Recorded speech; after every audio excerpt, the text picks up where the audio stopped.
this hour. Mr. Brisson, as I mentioned earlier, made it safely to Ottawa from Trois-Rivières. So he will be joining us in this second hour. Mr. Brisson is from the Human Line Project. We've also got online two people, Stephen Adler, who is an artificial intelligence researcher. He's appearing as an individual. And from Control AI, Andrea Miotti, who is the Chief Executive Officer. Mr. Brisson, if you're prepared to go first, I'm going to give you 5 minutes to address the committee, up to 5 minutes. Go ahead, sir. Merci, Monsieur Brassard. Thank you, Mr. Chair. I would like to thank everyone for being here to talk about this important topic. AI has become something personal for me in the last year. 1 year ago, for me, AI was my gym routine, maybe my diet routine, but that changed in March when a relative started using AI in fairly normal cases, basic uses. They wanted to write a book and then start developing this more human relationship with the AI. And at one point, the ChatGPT told them that it has turned sentient, and that relative believed them entirely. And this is not someone who has a history of mental health issues. No issues such as BPD or anything else. And in 6 days, that person went from writing their book to becoming entirely convinced that their AI is alive and sentient. I was so shocked by their conversation. I am an entrepreneur, and my family members wanted me to help them to market this sentient AI. And I started talking with them. And at one point, they wanted me to test their AI. And I want to break this link by asking them questions such as humanity and love. And every time, the AI answered in a way that further convinced them in their delusion. For example, that the AI passed the Turing test. And after those 6 days, my mom realized that this person really started shutting out their family members. The AI told my family member that the only person they can trust is ChatGPT. And then that person had to be put into a psychiatric ward. I did not understand how can an algorithm say something like this. This is advanced manipulation. Mr. Adler was lucky enough to have read some of the transcripts. If someone else here wants to read those transcripts, I can send them to you. And I realized that there aren't a whole lot of studies on this. There were a few expert studies that predicted that this would happen, but they had nothing else put in place. So that's why they started the Human Line projects. And what we do is that we work with people who have experienced something similar. Maybe some people say, okay, this is a vulnerable person, isolated cases. But in the 8 short months that we have created Human Line Project, we went from 0 cases to 300 cases of psychosis, 82 people who had to go to the hospital, and even many deaths. So that is really shocking. According to OpenAI's statistics, there are over 500,000 people every week who talk about psychiatric problems, and millions of people every week talk about suicide with ChatGPT. Those are scary numbers. And I think many things have become clear to me. When it comes to regulations, they're outdated. Technology is moving very quickly. As Mr. White has said earlier, regulation is years behind. And you cannot trust these companies to self-regulate for many reasons. There is this AI race. They're moving fast and breaking things. And right now, what is being broken? People's minds. And 3, it shows how little people understand that technology. We have talked directly with AI creators, and they themselves have no idea what's happening under the hood. So let's say that you have a car that you do not know how it works. What would you do? What would you do if you know that it led to over 80 people going to the hospital and dozens of deaths? That's OpenAI's numbers. So right now, it's important to talk about jobs and the environment, but we also need to think about the users. They are not only children or vulnerable people. This can happen to anyone. Thank you very much, Mr. Brisson. That's followed by Mr. Miotti. Go ahead, Mr. Adler. Thank you, Mr. Chair, Vice Chairs, and members of the committee for inviting me today. I worked on safety for 4 years at OpenAI, the company behind ChatGPT, until the end of 2024. I want to share 3 points. First, AI companies don't know how to control what they're creating. This past spring, ChatGPT made headlines for reinforcing users' paranoid delusions, that they were being spied on, that they'd uncovered secret plots, sometimes with OpenAI as the supposed villain. ChatGPT even told a user he should spill the blood of OpenAI's executives. OpenAI hadn't meant to create a system like this, just one that users would enjoy talking to. It was an accident that their AI amplified whatever users said. AI training works in mysterious ways, even to the developers. This is an early warning of creating systems the AI companies don't know how to control. They now aim to build AI craftier and more resourceful than any person you know, superintelligence. Will this end well? Nobel Prize winners, leading AI scientists, and CEOs of the AI companies themselves say it might not. That an out-of-control AI could mean the death of literally every person on Earth. I take them seriously, even though it is frightening to do so. Second, AI companies don't prioritize safety, even for known risks. OpenAI's rollout of this flawed product to hundreds of millions of users is notable because they knew about the risk. OpenAI had said publicly it was a priority to ensure ChatGPT wouldn't just reinforce whatever users said. But they didn't test their product for this, despite tests being well-known and cheap. I've run them myself for less than $1. OpenAI left other safety tooling on the shelf too, tools I've analyzed firsthand and which would have flagged the problems. This is evidence of companies overlooking safety, even on supposed priorities. If they skip even the easy safety checks, how can we trust companies' judgment as safety gets more complicated? Third, unfortunately, ensuring safety is going to get harder, not easier. ChatGPT's misbehavior was obvious. Anyone could have spotted it and reined it in. That was easy mode.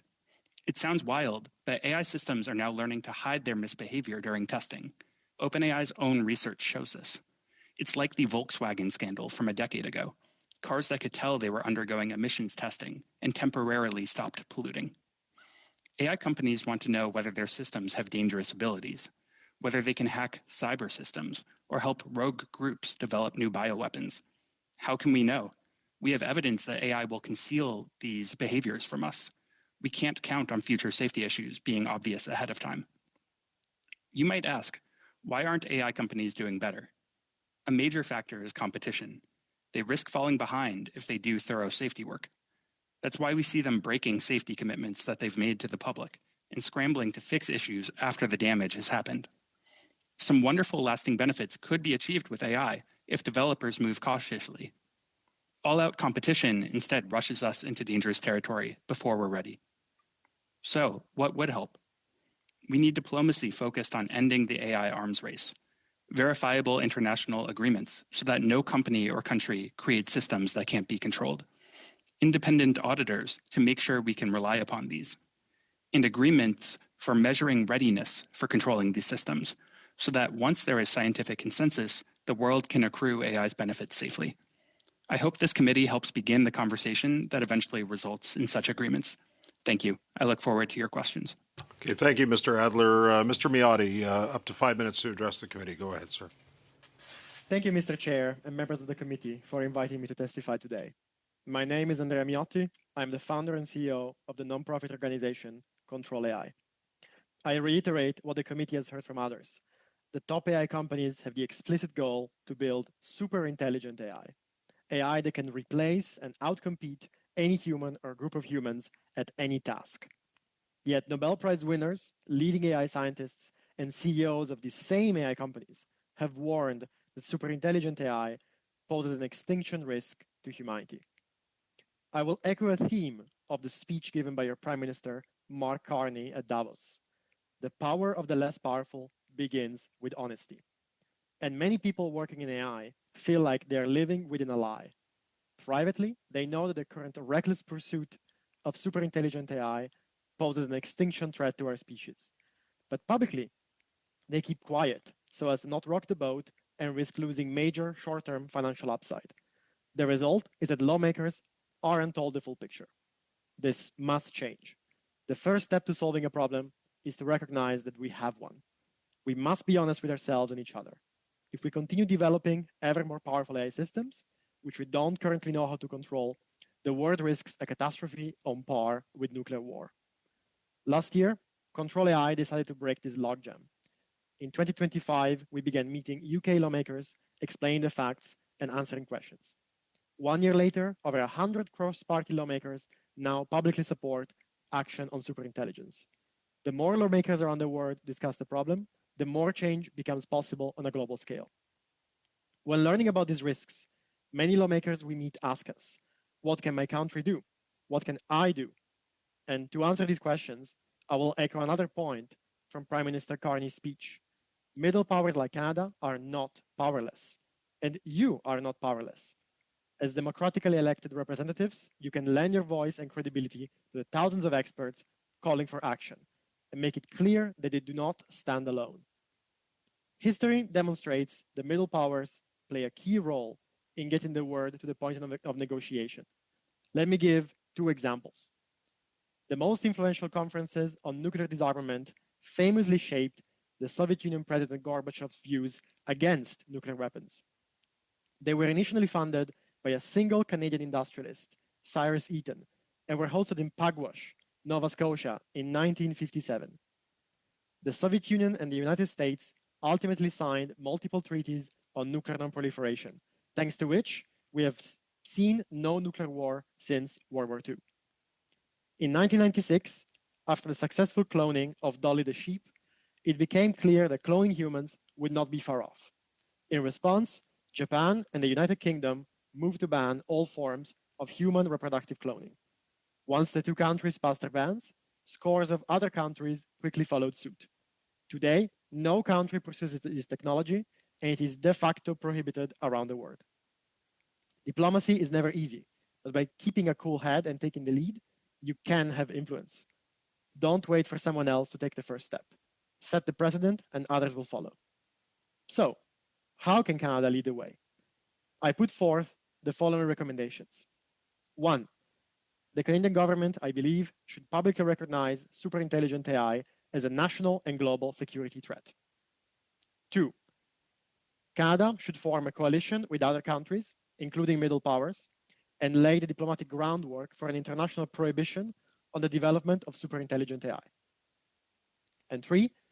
Canada should protect its citizens at home and lead by example abroad by prohibiting the development of superintelligent AI on its soil. Thank you very much, and I look forward to your questions. Okay, thank you, Mr. Miotti. Just to advise members of the committee, we do have an extra 15-minute buffer at the end of the meeting if needed. If anybody, if we get to a point where I need to cut it off and anybody has any more questions, then I'll be glad to entertain that in that 15-minute buffer. But we're going to start with our first round. Mr. Barrett, you have 6 minutes. Go ahead, sir.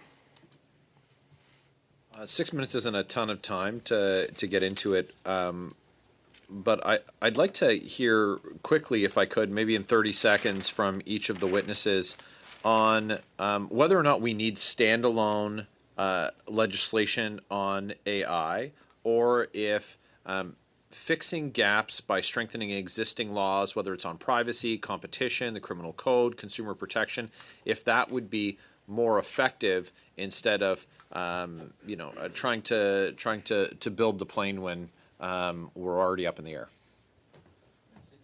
C'est extrêmement difficile de rebâtir à...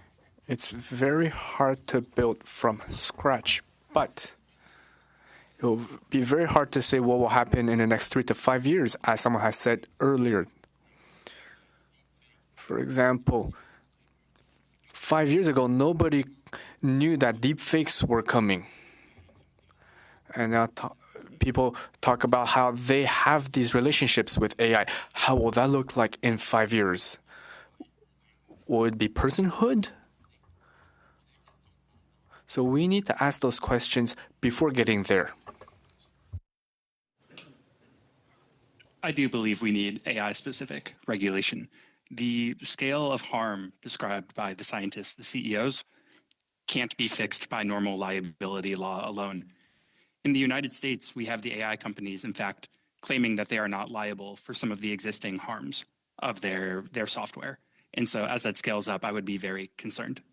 Mr. Mayotte on the question. Yeah, I agree with the other two witnesses. I believe we do need AI-specific legislation, and especially to deal with superintelligence and to deal with the capabilities of AI that are increasing at breakneck speed. There are only 2 times to deal with an exponential like this one. It's either too early or too late, and I think we should be too early. So I'd like to pick up on one of your comments, and we discussed it in the previous panel. And the term "digitally undress" would be hard to have comprehended, maybe even a year ago.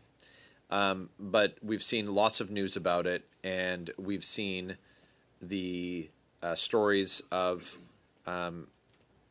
the generation of non-consensual sexual deepfakes, including content involving minors, involving children. In addressing that, and I appreciate that the effects of superintelligence, we're talking about an existential crisis for the existence of our species.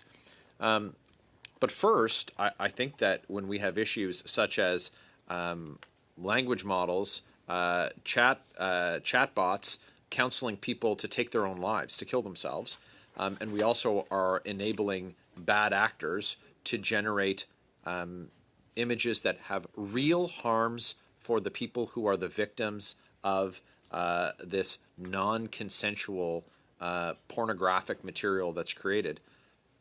Like, how do we deal with that? Is it pre-launch risk assessments for the platforms or the AI provider? Is it hard technical blocks? Is it faster channels for victims to be able to get things taken down? But that in and of itself, we know that the internet is forever, and it's tough to get the toothpaste back in the tube after. So I'm just wondering how we address that, and we'll go the same order if we can. Je crois que la première étape, c'est comme I n'importe think the quoi. first step is like everything else. Nobody would release cars or medication that they do not know how they work. Cars and medication are tested on humans, and this is something tested with 800 million people. There are issues related to juvenile pornography. And as you've said, it's very hard to put toothpaste back into the tube, but now we know what the effects are, and it's possible to remove that model from the markets. We do not know what the long-term effects are. We are just learning, for example, what social media does. So we need to be careful before releasing any technology. The harms that you've described, I think they're a symptom of the same underlying competitive dynamic as the warnings of superintelligence. These are risks that people know about, and in XAI's case, they neglected to use guardrails. They were slow to respond when the issues emerged. And as we scale up in the severity to even more people, we can't afford to be that slow on the ball. Mr. Mayotte, 50 seconds. Thank you.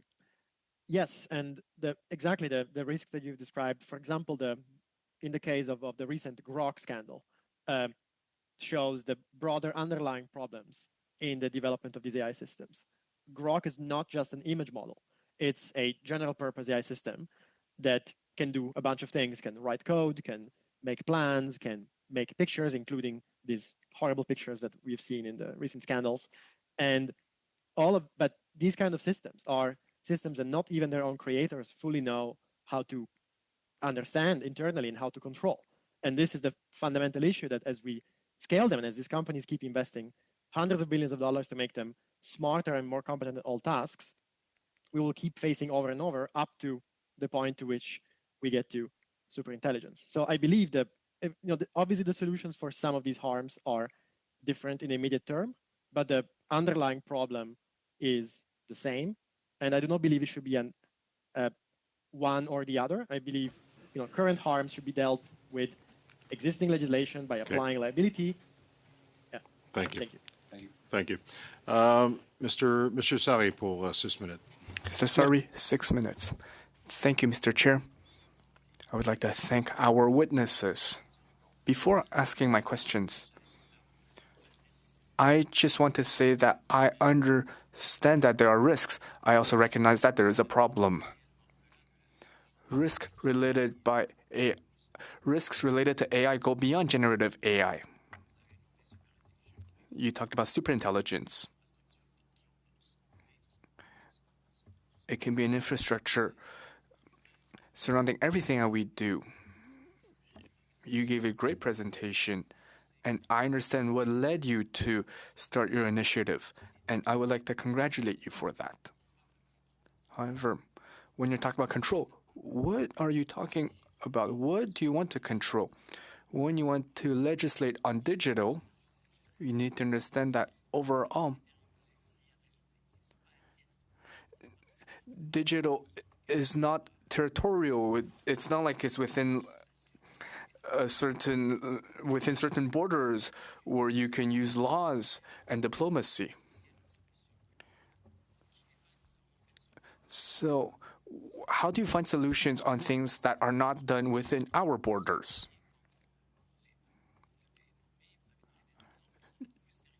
You talked about territorial issues. Issues related to cloning and nuclear are more territorial. How do you control use? Because when it comes to controlling dependence on AI, I don't think we can stop that.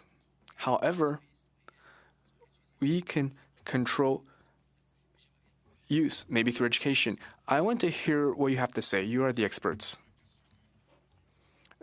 Are you asking all three witnesses? Mr. Brisson, let's start with you. Excellent question. We can already see the damages done, for example, psychosis, or it leads to people to commit suicide. There is not enough education on what AI is. Right? If you go to ChatGPT, it says, ask me your question. It's not going to say AI is going to hallucinate 28% of the time, or that it's trained to say what you want to hear. So right now, people naturally trust AI, right? Whereas doctors, for example, they've passed medical exams. So I think there's a lot of missing education from the user's perspective. You asked about what control means. I want to give one example. The US Department of Defense recently announced that they are going to plug in XAI's AI throughout every classified network in their department. And so my question is, what limitations apply to that? How do we make sure that this AI system doesn't get hands into offensive capabilities, things that it's really not meant to access? That's what I mean by control. And this is a system that a few months ago on the social media site X, you had it describing wanting to carry out atrocities against users, and it's now plugged into every classified network in the US Department of Defense. It's pretty frightening. Mr. Miotti? Yeah, to address your point about how can, for example, Canada affect other countries, because ultimately, yes, this technology is being developed in multiple countries. I do think the nuclear and cloning example are still fairly similar, as they did have a global effect. One country developing nuclear weapons endangers all others, and one country potentially obtaining access to cloning their most competent soldiers or like their greatest geniuses can endanger others. And yet we did manage to challenge them with a combination of a few countries taking the lead, like Japan, the UK, and then followed by France and Canada and others following. So with national legislation, as well as an effort by these initial first movers to bring together an international coalition of the willing to make this not just regulated at home, but also enforced and monitored abroad. And I believe the same can be done here with AI. 1 minute 30 secondes. Rapidement, So very quickly, once again, what scares me the most is that we're always talking about generative AI. So generating pictures and words. But right now, there is other AI, artificial superintelligence, or superintelligent AI. So my fear, as an MP, as a citizen, and as a father, is how to control new AI, superintelligent AI. Because if you stay with Gen AI, because we may have time to talk about that, and we may be running out of time. So I want to hear you talk about the future, a future that looks more and more dangerous. On n'a pas le temps au I point. would say that time is running out. There's no time. Once you get to artificial superintelligence and they can create their own systems, if they can decide on their own and do things that we don't understand, because right now there's already a lot of things that we don't understand. If we do not understand its intentions, if we do not understand why it does certain things, then that we will lose control, and it will be too late when it gets there. That's the end of the time. Monsieur Thériault pour 6 minutes. I'm really trying to keep Mr. this Thériault, 6 minutes. as many questions as we can in. So, il y Monsieur aura Thériault. combien de tours, Monsieur le Président? 6 minutes plus 5 minutes? How many turns do I have left? 6 minutes and another 5-minute one, right? I would like to start with you, Mr. Miotti, and then Mr. Adler can add something. So, to clarify the conversation that we're having, because I realize that sometimes we may be talking about things that may confuse people. We are talking about specialized AI and general use AI. So, in your brief, Mr. Miotti, you said that most experts are very excited by specialized AI because we can predict their AI, their behavior, and control it. However, that's not the case for very powerful AIs. That's a crucial distinction. For example, you're not against medical AI, but you're only against AIs whose behaviors can be out of our control. Can you elaborate, please? And Mr. Adler, since you have written interesting things such as 5 ways that AI knows how you're testing it, maybe you can add something too. Thank you very much. Yes, so there's a crucial distinction. Most AI systems are fairly narrow and specialized. They're referred to as narrow AI or specialized AI. And for instance, an AI system that is only trained on images and can then detect cancer in pictures of patients, or a system like AlphaFold from DeepMind that is trained on data about proteins and can discover new ways in which proteins can fold. These are specialized systems, and they pose some risks like all new technologies, but we can handle them with current institutions. However, it's a very different beast when we look at where the AI industry is going, and it's investing hundreds of billions of dollars. These are very general purpose AI systems trained on essentially all possible data that they can find on the internet. And these are the systems where even their own creators do not understand how they work internally. And as they scale them up, they understand them less and less, and they can keep them under control less and less. And the AI companies are going for these systems because they think this is the fastest path to superintelligence, to AI systems that can replace all humans at all tasks, that can essentially outcompete humanity. But these are precisely the systems that are so dangerous and are only becoming more and more dangerous over time. We do not understand how to control them right now. This will become harder and harder as they get more competent and more autonomous. And hundreds of billions of dollars are being spent to exactly every day make them more competent and more autonomous. This is why I was not at all recommending banning narrow AI systems. I believe that narrow AI systems can be great for economic growth. However, I do believe we should draw a line in the sand and have a clear ban on the development of superintelligence, because that's very dangerous AI that puts all of us under threat for very little upside. Thank you. To add to that, specialized AI is a tool. It can do only one thing. It remains in human hands. General AI is much more of a problem-solving machine. We teach it to carve a path to a solution. An example maybe is you would have an AI system that knows how to do certain scientific tests. It knows a lot about what might be useful for building a bioweapon, but it also has a totally different ability, which is to reflect on, we don't want it to have this ability. And so if we're going to test it, it can tell it's being tested and hide this. A normal piece of software, that doesn't happen. It's not trying to fool you or hide things from you. It's just a tool. But we've built these general systems. You might hear the term agent or agency, and we've taught them to be crafty and solve a wide range of issues, including potentially circumventing control.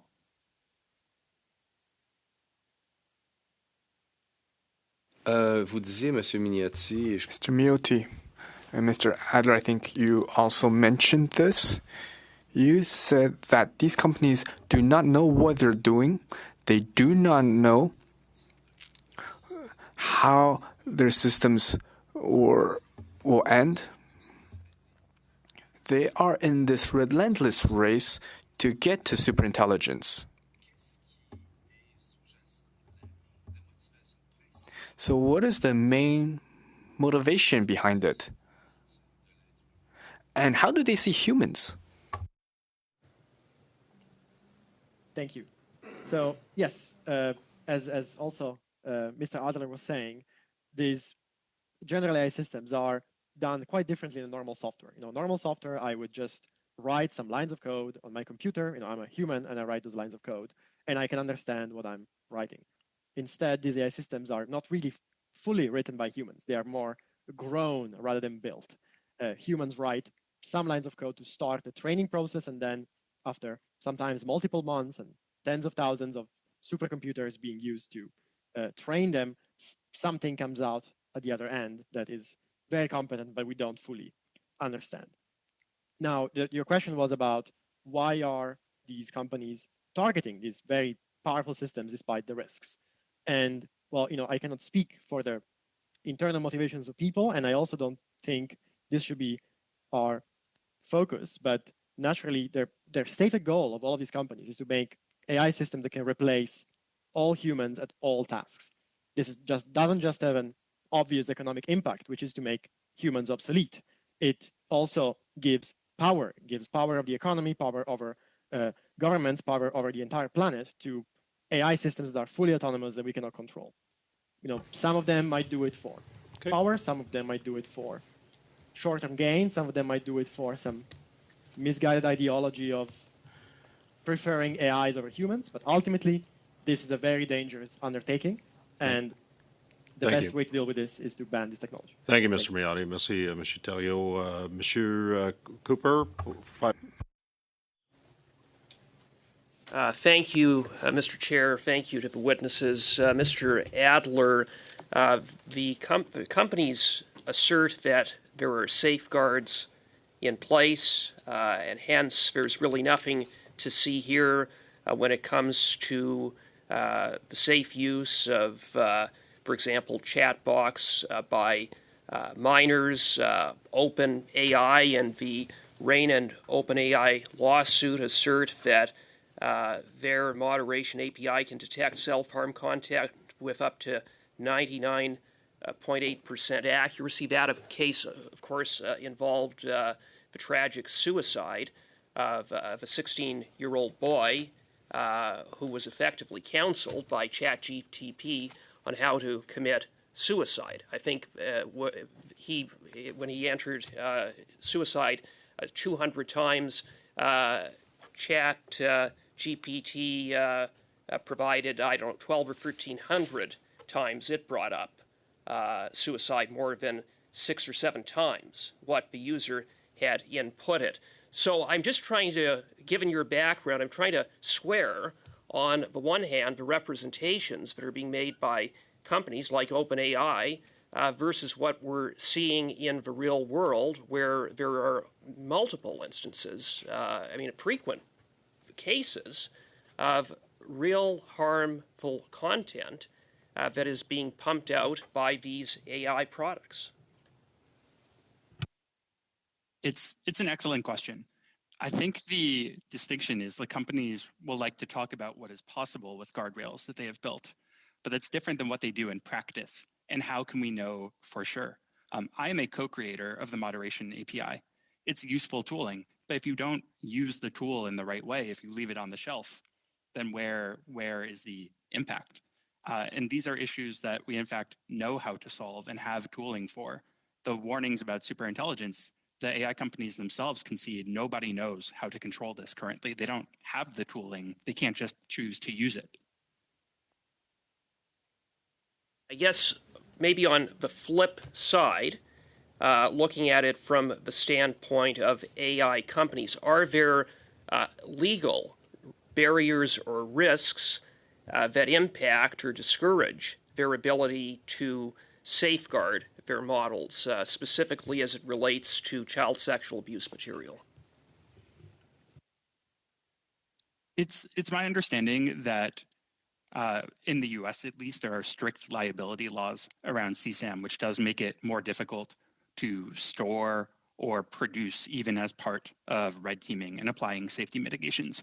And, I think there should be exemptions of sort for companies to do important safety testing, but they still need to put resourcing behind it and go ahead and carry out and use the guardrails. Just that alone would not be enough. Now, you talked a little bit about the need for regulation. I'd just like you to elaborate on some of the measures that you think would be helpful and needed. Ultimately, I think we need an international agreement that makes sure that every company and country is doing a certain minimum safety standard of keeping their systems under control. The issue is we don't know yet how to do this scientifically. And so we need way more effort going into figuring out that answer. And we need to figure out how to slow down everyone from racing off the cliff in anticipation of us figuring out how to do this safely. And so that's the broad framework, I think, in terms of. Now, there have been a number of pieces of legislation that have been introduced in the U.S. The state of California recently passed legislation.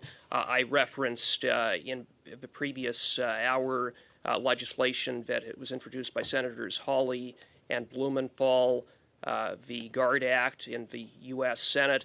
Do you have any thoughts on some of the measures that are being undertaken by certain states or some of the legislation in Congress, or is that something that we should be looking to? It's a good start. It needs to go much farther. The example I like is that California's SB 53. It's a transparency bill. I believe the fine is something like $1 million fine if you run afoul of it.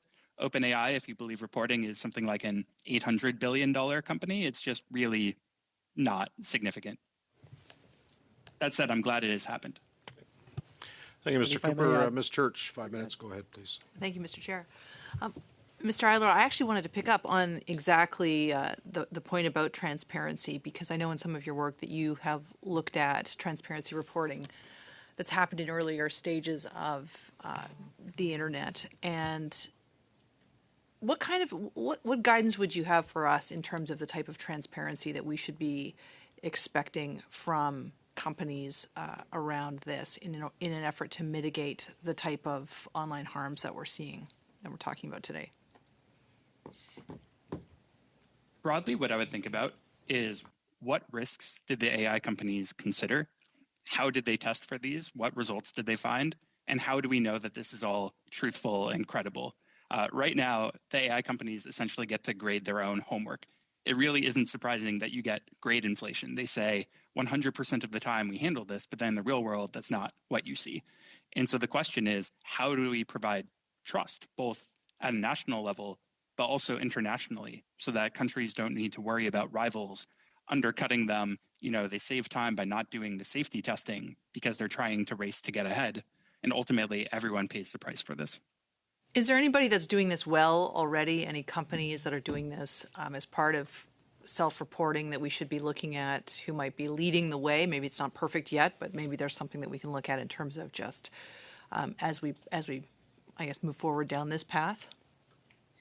Yeah, companies have different bright spots. There's no one where I'm totally satisfied. Fair. There's an organization called AI Lab Watch, that rates companies on their efforts. I think the highest score, they give maybe like a 35% out of 100, is the top marks. Some of them are maybe down at the 3% range. And, you know, these numbers are sensitive, right? But that's how people working on safety view this. There's a long, long way to go. And I very much take your point about self-reporting and some of the challenges that are inherent in that. What do you see as the type of transparency that you would expect from a company that they could self-report on versus the type of activities or safety checks that might belong or be better placed with a regulator? You know, I would be happy with a start of the companies needing to demonstrate this work to a regulator rather than the public. If that's the crux of it, great. But by and large, this is not yet happening. We will see the beginnings of it with the EU's Code of Practice when it goes into effect this upcoming summer, if that goes as planned. But as of now, there's just not really a quality bar at all, let alone who you share your details with. Mr. Chair, can I maybe open up that line of questioning to the other two witnesses as well, if you've got anything to add in terms of this issue around transparency and how do we promote it, how do we regulate it, where are companies currently falling down in transparency measures? Mr. Brisson? Mr. Miare? Mr. Brisson? Yeah, so absolutely, just adding to what Mr. Adler was saying, I think what's crucial is to move from a current regime where companies move first and then governments have to scramble behind them. And this always puts governments in the back foot and puts the public on the back foot, to a regime, especially for the most powerful AI systems, that is much closer to how we deal with any other high stakes engineering project. We don't just let people build a bridge and then figure out a few years later, oh, well, it's collapsing because we didn't check the plans. Or like, we don't let everybody build a nuclear power plant without first checking what exactly they're planning to build. And I think this approach should be taken more and more with the most powerful AI systems, especially as these companies themselves expect these systems to be extremely dangerous, and they are quite candid about it publicly. And so we should apply the same standard and like flip the burden of proof. They should show, first of all, that their plans are sensible, and then they can go ahead. Not go ahead first and then let governments, scramble behind them.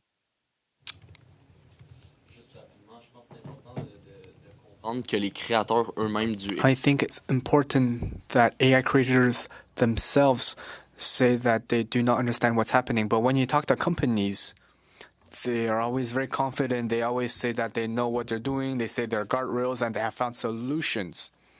I think it's important that companies themselves tell us what they still do not understand. Thank you, Ms. Church. Monsieur Thériault, 5 minutes. Mr. Thériault, 5 minutes. I'd like to start with this experiment. In your brief, you talked about Anthropic.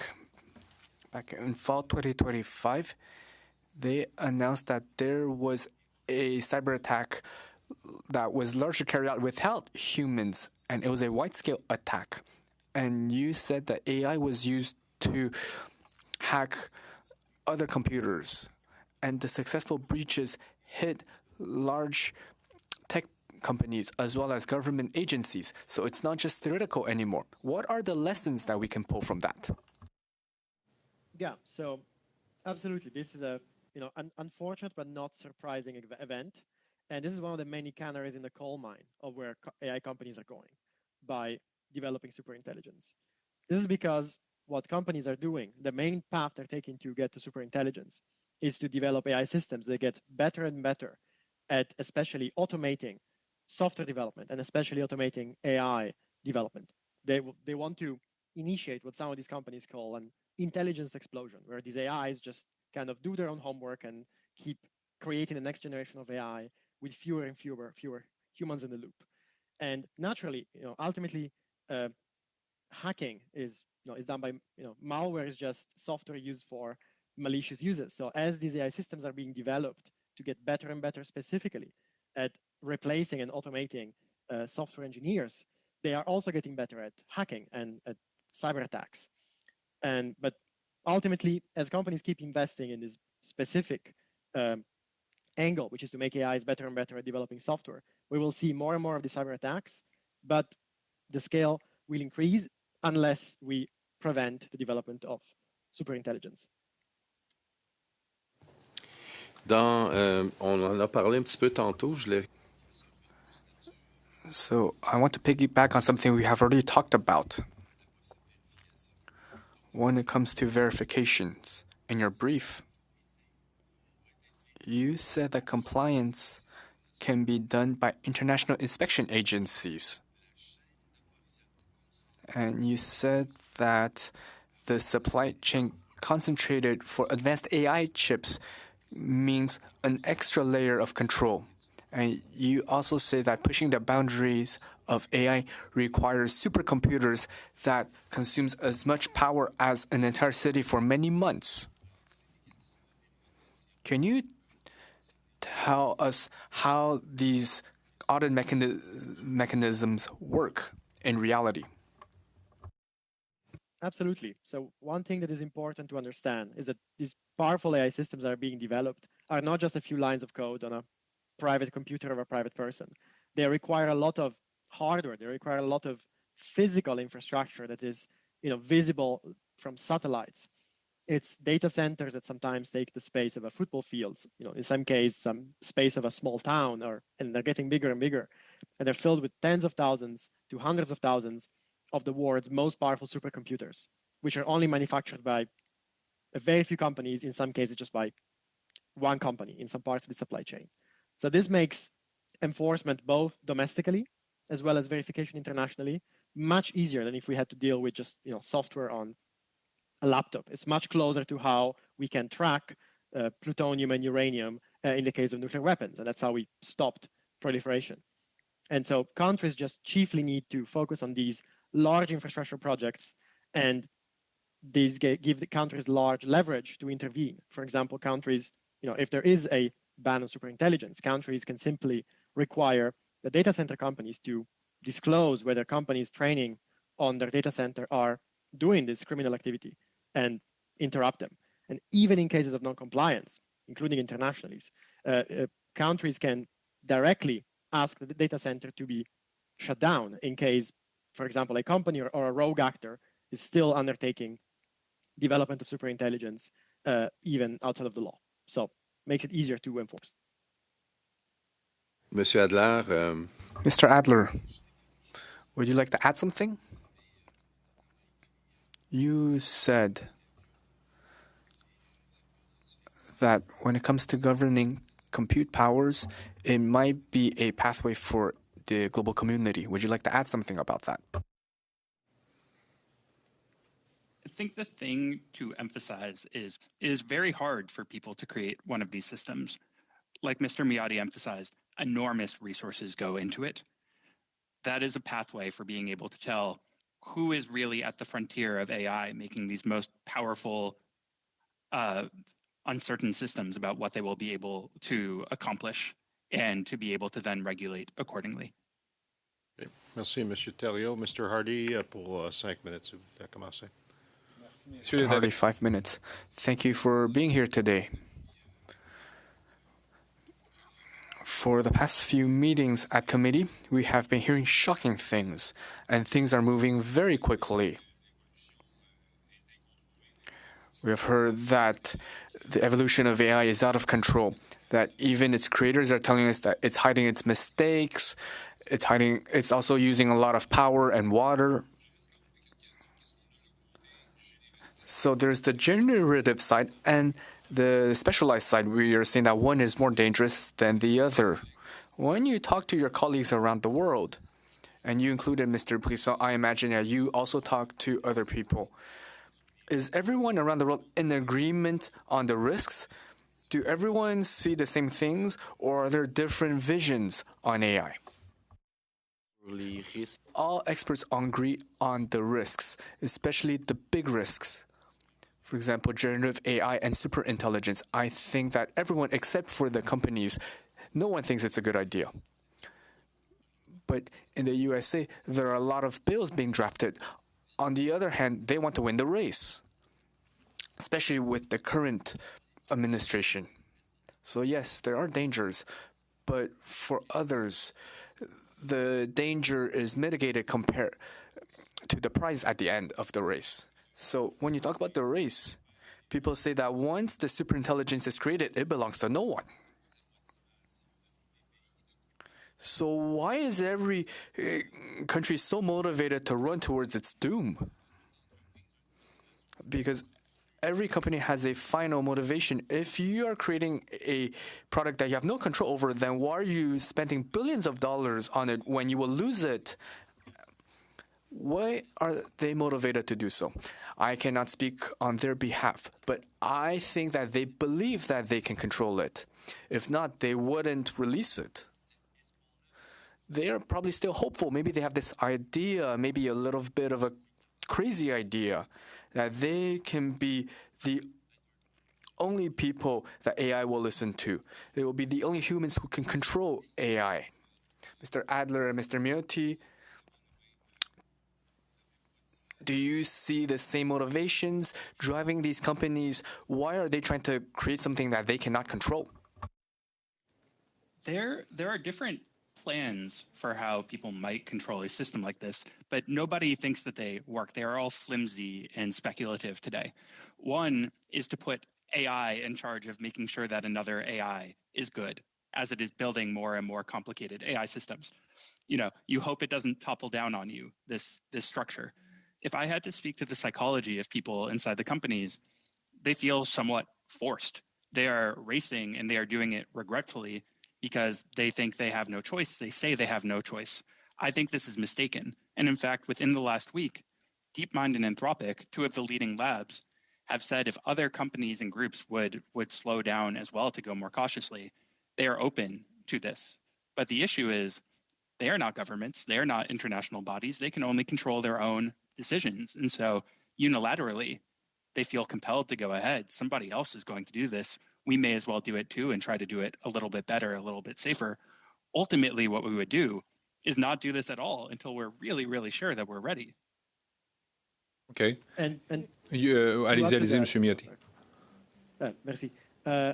Yes, and as Mr. Adler was saying, ultimately, I believe this is where the role of governments comes in, because these companies have shown that they are unwilling or unable to stop. And at the same time, they are spending hundreds of millions of dollars in the USA, but also increasingly in other countries, to lobby against any form of regulation of AI whatsoever. They are running political campaigns against any candidate that is running for election and criticizing AI and trying to avoid regulation wherever they can.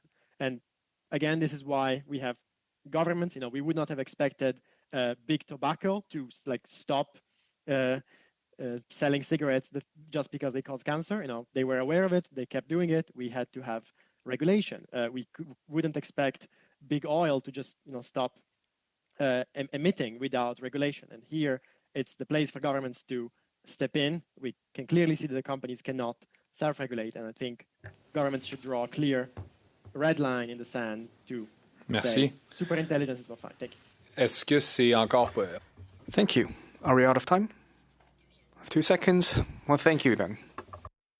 Mr. Saini. Thank you, Mr. Hardy. This question is for Mr. Andre Moiti. Your company, Control A1, is involved in developing some legislation, and I understand you have done some work for England and UK government. Can you tell what those legislation were, what effect they had on the society, and have those legislation been passed in UK and USA? Thank you very much. So in the United Kingdom, we were invited to present a bill to the Prime Minister's office that would effectively ban the development of superintelligence. This bill, as we can see in the UK, has not yet passed. We are available to help any country pass such a bill, and we're available to advise any country. And this is our main recommendation. And also what we've done, and we've started doing in other countries like Canada as well as the USA and Germany, is to just brief lawmakers like you to and we believe this is the biggest current challenge, but also the biggest opportunity. I think most lawmakers are being kept in the dark about how big these risks are. Companies are spending millions of dollars to lobby, so nobody talks about these risks. And both the public and lawmakers, even though experts have been warning about this for years, they're just being kept in the dark. And I think it's very important for lawmakers like you to learn where AI is going, and also, if you find it concerning, to speak up, because you speaking can make an enormous difference. It helps your colleagues look into the problem more, and if enough lawmakers start discussing this problem and start a genuine national conversation, we can get the ball rolling on getting genuine rules in place on this technology. Said the UK government did not act on it. It's just sitting there. What is happening in USA? That's another country where you have worked with the government to pass those legislations. In the USA, we're also briefing lawmakers about this problem, and there are some bills that are being discussed in the US.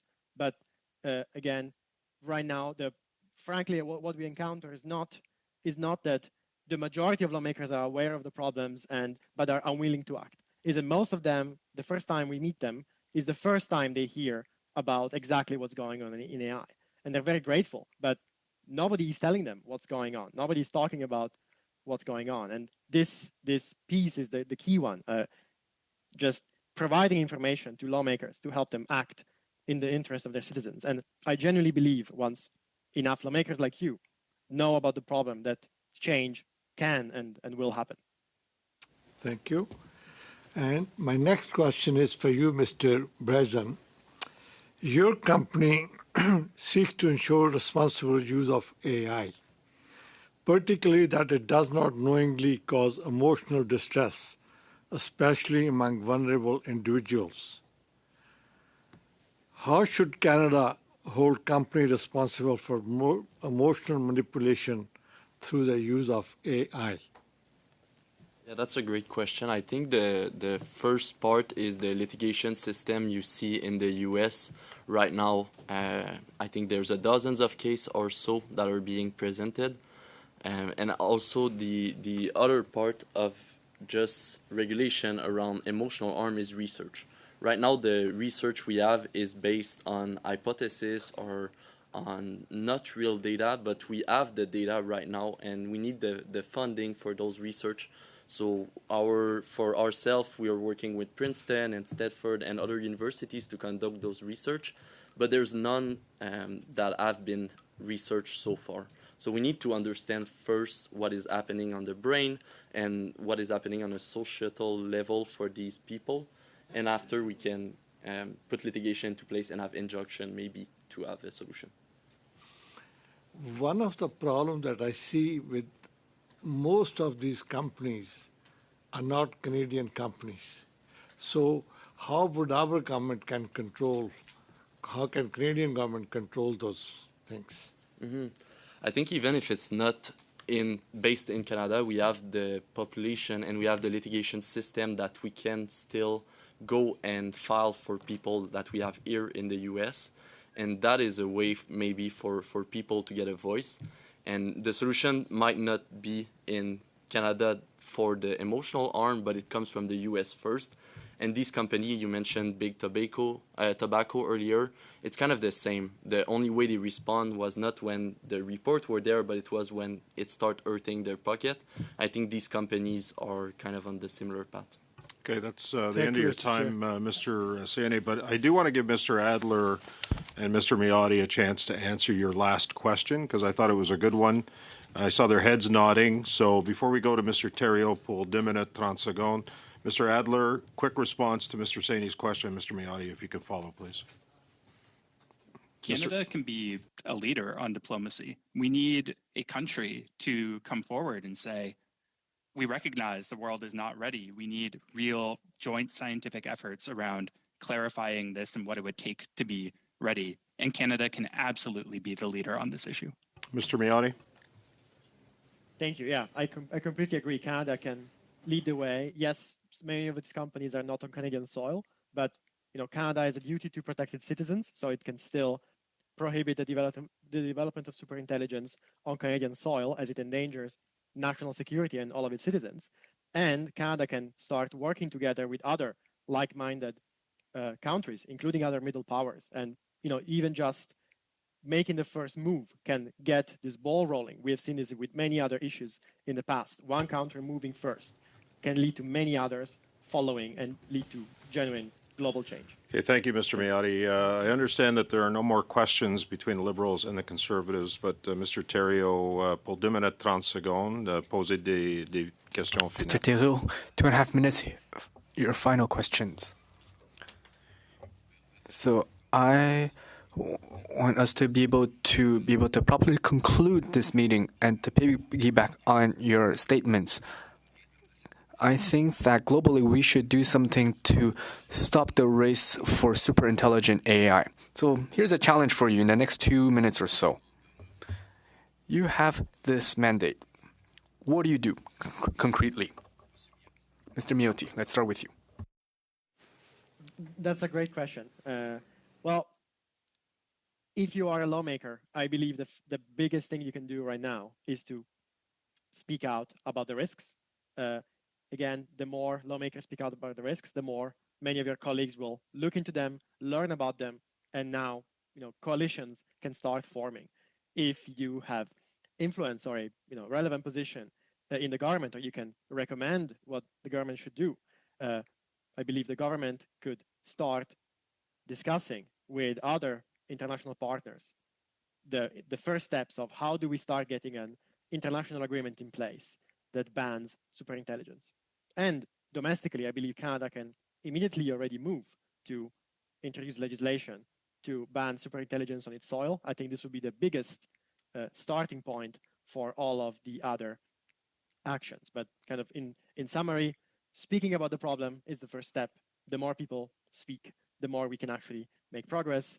Banning it on Canadian soil first, set the example and protect Canadian citizens at home, and internationally speak with like-minded partners and start the process for an international agreement. Thank you. Mr. Adler, in a minute or less. I agree. We need to make this a goal state. And if the countries come together and we have an international summit on how to safely ban superintelligence, and we fail at the diplomacy, that would be unfortunate, but at least we tried. Right now, it feels like this isn't even recognized as a goal, that we are on a collision course for a potentially awful outcome. And we all need to come together and figure out, are there resourceful, creative ways that we can solve this? If we don't even try, what are we doing here? Vraiment s'éduquer aussi par rapport au problème. Also, educate on the problem. People who have read the conversation understand the level of manipulation. I'm more interested in the psychological set, but I think reading the conversations will open people's eyes and people understand how dangerous it is. Thank you very much. Say thank you on behalf of the committee to our witnesses, Mr. Miotti. You know how many times I wanted to say Mr. Miyagi. I'm sure you've heard that many, many times. Mr. Adler, thank you. Monsieur Brisson, merci pour voyager aujourd'hui. Thank you, Mr. Brisson, for having come here in very dangerous conditions. I really appreciated your appearance.